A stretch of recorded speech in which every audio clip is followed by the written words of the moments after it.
Hello friends, I'm back again. I'm going to try to make some sauerkraut.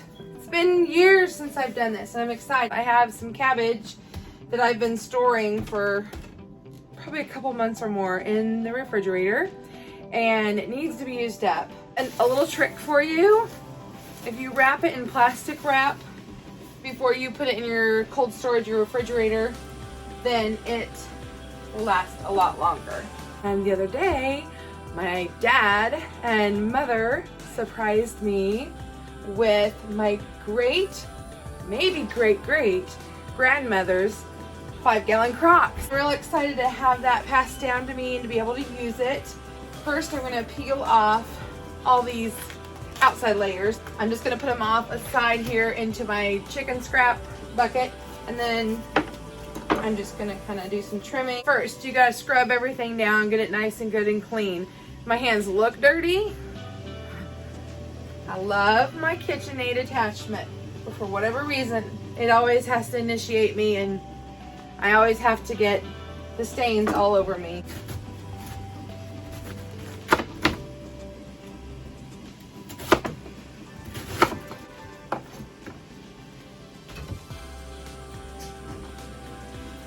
Nobody wants that hardcore. You have to get that cut out.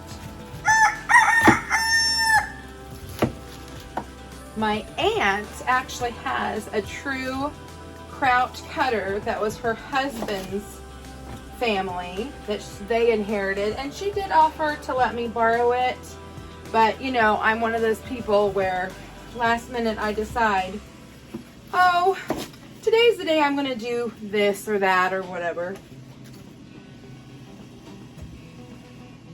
So I have my food processor and I'll just put it on the large grater, and I just have to chop the pieces small enough that they'll fit in there, and then it can do all the work for me. Okay, then that'll give me a good start. This thing's loud, sorry, I can't control that.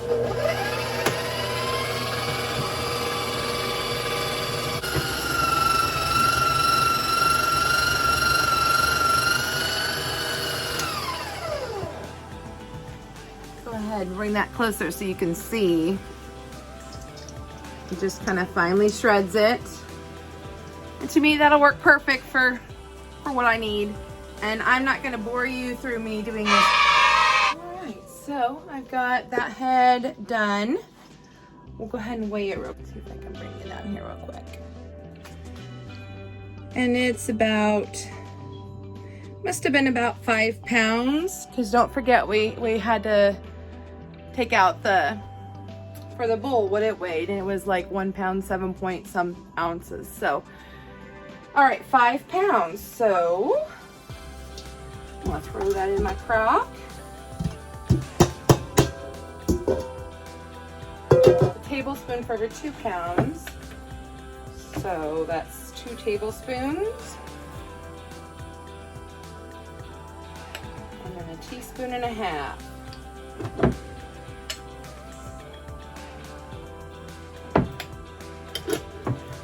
Here is my kraut pounder that I just got.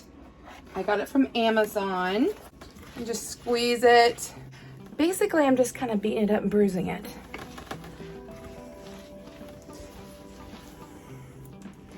And I'm gonna go ahead and take my kraut pounder.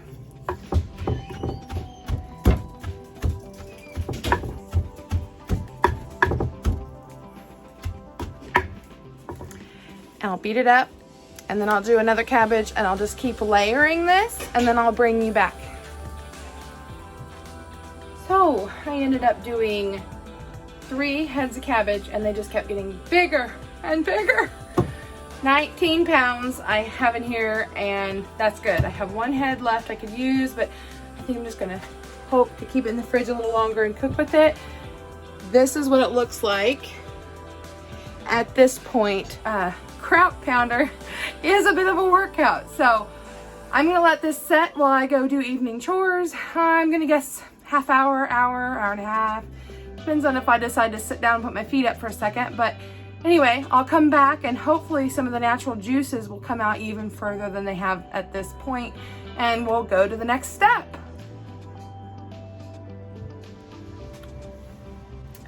Hey, so it's been about an hour and I've come back and I've started working this again, and you can really see the juices.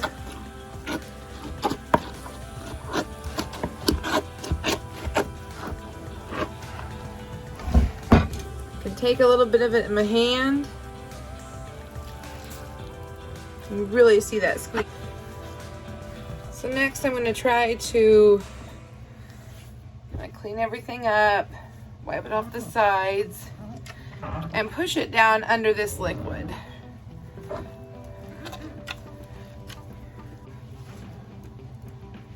Plate here was actually my mother and father-in-law's, and it works great. The liquid is just kind of sitting on top. I'll try to clean some of those small shreds off so that I don't have any cabbage on top, because that's what could cause it to give you some issues. And then I had this platter that I never use, and look, you can see that it still will let the air out, so it can still ferment. So we'll be back in a couple days. I'm gonna leave it sit here, check on it every day. I'm down here anyway, and then in about maybe 3 days, I'll move it to a different corner and taste it, and then bring it back. Okay, so I brought you back because I didn't video this part, but I wasn't able to get that off, and I'm a little bit obsessive about things sometimes. And so I went ahead and took some of my cheese brine and added to the top of this so that maybe I'd have a little more liquid. You can kind of see that way I can push this down better. I don't think it's gonna matter. I think I'm still gonna have floaties no matter what I do. But I don't want anything on the top because I don't want to cause any mold. And I have a feeling that by using my cheese brine, it may kind of get things going a little faster, which is okay too. Because when you have a cheese brine, you can reuse it time and time again. And it's just a salt and water base. And as the days go on, there will be more and more liquid come out of this. Still not quite happy with that. Hopefully I didn't make a big mistake doing this. Still have floaters. Well, I'll work on this, get this finished. Okay folks, I put the plate in. Now I'm gonna go through with an extremely fine mesh strainer, pull all this off, and I think I'm gonna feel a lot better about this now. There's absolutely no way I can get all of this out, but it is looking much better. Just have to go nice and slow, otherwise it just stirs all the other stuff back up. And I just want to get as many of these little floaters as I can. But I did get a nice vacuum seal almost with that plate. There is a little room, so yes, it can still burp and bubble. There is just like it was meant to be in there. Okay, so now I need to taste this right now. Woo! I don't know.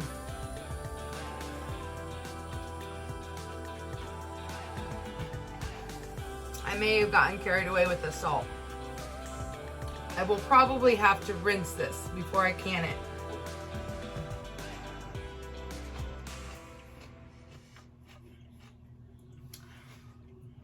A bit salty.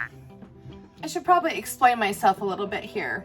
So, sometimes people will use whey from cheese making to go ahead and give their lacto fermented items kind of a head start to get it going. So that's why I felt comfortable using the cheese brine, that would not hurt it in any way, other than I may not have factored in the salt.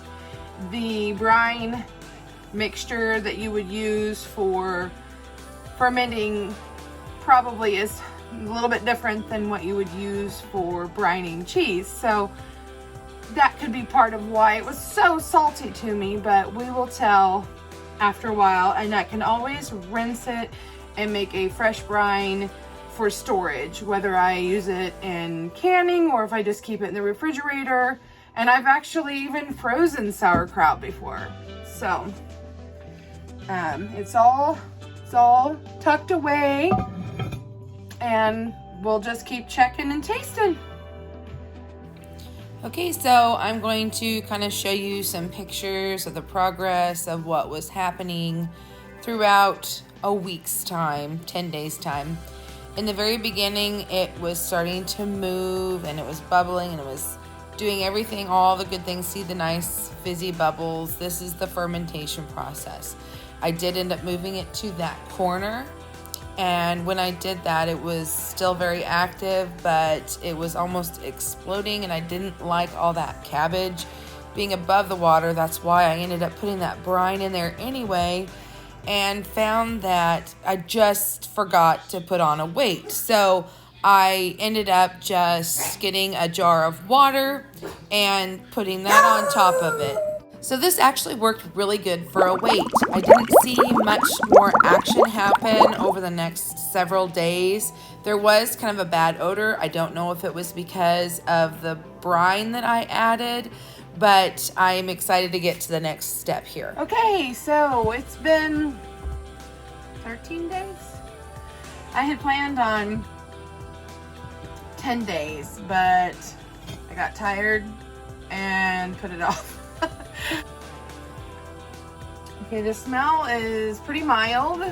It is just a sauerkraut smell.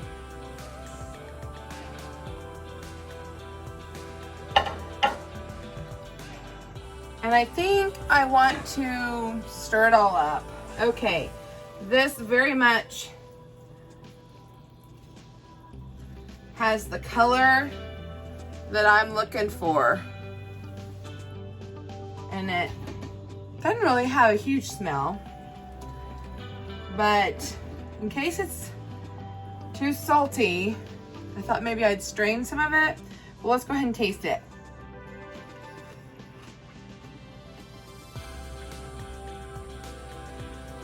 Okay. It's not as salty as it was. It's definitely tangy enough.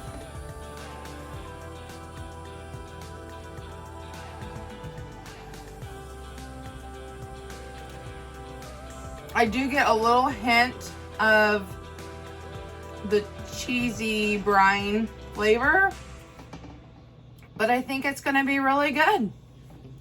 So I'm going to go ahead and I think I will probably, I'm going to put this back. I'm going to leave all these juices just the way they are so that I can can some.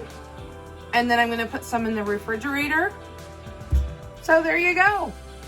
I made sauerkraut in my big crock. Thanks for joining. Bye.